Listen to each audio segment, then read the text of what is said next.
ನಮಸ್ತೆ ಪಂಡಿತ್ರೆ. ಓ ನಮಸ್ತೆ. ಮೊನ್ನೆ ಸಂಡೇ ಬಂದಿದ್ದೆ. ಓ ಹೌದಾ, ಸಾರಿ, ನಾನು ಊರಿಗೆ ಹೋಗಿದ್ದೆ. ಹೌದಾ, ಏನಾಗಿತ್ತು? ಅದು ಜ್ವರ ಬಂದಿತ್ತು, ಹಾಗೆ ಬಂದಿದ್ದೆ. ಓ ಹೌದಾ, ಹೇಗಿದೆ ಜ್ವರ? ಏನು ಪಂಡಿತ್ರೆ ನೀವು, ಎಲ್ಲರೂ ಹಾಗೆ ಕೇಳ್ತಾರೆ, ಜ್ವರ ಹೇಗಿದೆ ಜ್ವರ ಹೇಗಿದೆ ಅಂತ. ನಾನು ಹೇಗಿದೆ ಅಂತ ಒಬ್ಬರು ಕೇಳಲ್ಲ. ನೀವು ಹಾಗೆ ಕೇಳ್ತಿರಲ್ಲ, ಯಾಕೆ? ನಾನು ಚೆನ್ನಾಗಿರೋದು ನಿಮ್ಗೆ ಇಷ್ಟ ಇಲ್ವಾ? ಹಾಗಲ್ಲ, ಅದೊಂದು ಆಡು ಭಾಷೆ ಅಷ್ಟೇ. ಹೇಗಿದೆ ಜ್ವರ ಅಂತ ಕೇಳಿದರೆ ನೀವು ಹೇಗಿದ್ದೀರಿ ಅಂತಲೇ ಅರ್ಥ. ಆಡು ಭಾಷೆನೂ ಬೇಡ, ಎಮ್ಮೆ ಭಾಷೆನೂ ಬೇಡ. ನೀವು ಏನು ಕೇಳಬೇಕು ಅಂತಿದ್ರೆ ನನ್ನ ಹತ್ರನೇ ನೇರವಾಗಿ ಕೇಳಿ, ಹೇಗಿದೆಯಾ ಅಂತ. ಹೇಗಿದ್ದೀರಾ ಈಗ? ಆರಾಮಿದ್ದೇನೆ ಪಂಡಿತ್ರೆ. ಹೌದಾ, ಮದ್ದು ತಗೊಳ್ದೇನೆ ಕಮ್ಮಿ ಆಯ್ತಾ? ಇಲ್ಲ, ಮದ್ದು ತಗೊಂಡಿದ್ದೆ. ಹೋ, ಬೇರೆ ಕಡೆ ತಗೊಂಡ್ರಾ? ಇಲ್ಲಪ್ಪ, ನಿಮ್ಮಲ್ಲಿಂದನೇ ತಗೊಂಡೋಗಿತ್ತು. ಇಲ್ಲಿಂದ ತಗೊಂಡ್ರ? ನಾನು ಇರ್ಲಿಲ್ಲಲ್ಲ, ಊರಿಗೆ ಹೋಗಿದ್ದೆಲ್ಲ. ನೀವು ಇರ್ಲಿಲ್ಲ ಅಂತ ಗೊತ್ತುಂಟು ಪಂಡಿತ್ರೆ. ನಿಮ್ಮ ಅಸಿಸ್ಟೆಂಟನ್ನು ಬಿಟ್ಟು ಹೋಗಿದ್ರಲ್ಲ, ಅವರೇ ಕೊಟ್ಟರು.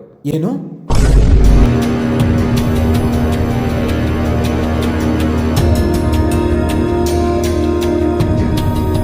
ಅಸಿಸ್ಟೆಂಟಾ? ಅದೇ ನೀವು ಹೇಳಿದ್ರಂತಲ್ಲ, ಜ್ವರ ಬಂದವ್ರು ಯಾರಾದರೂ ಬಂದರೆ ಟಾನಿಕ್ ಕೊಟ್ಟು ಕಳಿಸು ಅಂತ. ಅವರೇ ಕೊಟ್ಟರು.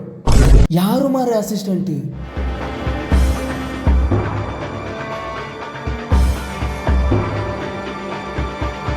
ಅಸಿಸ್ಟೆಂಟಾ?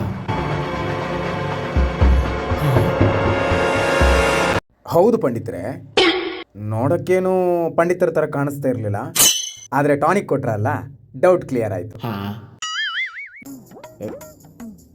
ನೋಡಿ ಇವ್ರೆ, ಅವನ ಅಸಿಸ್ಟೆಂಟ್ ಅಲ್ಲ, ಅವನೊಬ್ಬ ದೊಡ್ಡ ಕುಡುಕ. ನಾನು ಇಲ್ಲದೆ ಇದ್ರೆ ಸಾಕು, ಬಾಗ್ಲಲ್ಲೇ ಮಲ್ಕೊಂಡಿರ್ತಾನೆ. ಅವನ ಕೈಯಲ್ಲಿ ತಗೊಂಡ್ರಲ್ಲ, ಅದು ಮದ್ದಲ್ಲ, ಡ್ರಿಂಕ್ಸ್.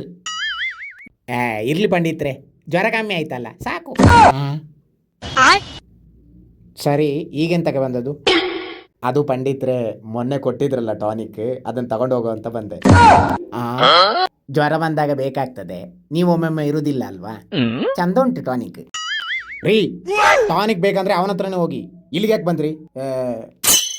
ಪಂಡಿತ್ರೆ, ನೀವು ಕೊಡೋದಿಲ್ಲ ಆದರೆ ಕೊಡೋದಿಲ್ಲ ಅಂತೇಳಿ, ಅದನ್ನು ಬಿಟ್ಟು ಬೈಯುವುದೇ ಅಂತಕ್ಕೆ? ನೀವು ಒಬ್ಬರೇನ ಪಂಡಿತರು ಇರೋದು? ನಾನು ಬೇರೆ ಕಡೆ ಹೋಗ್ತೇನೆ.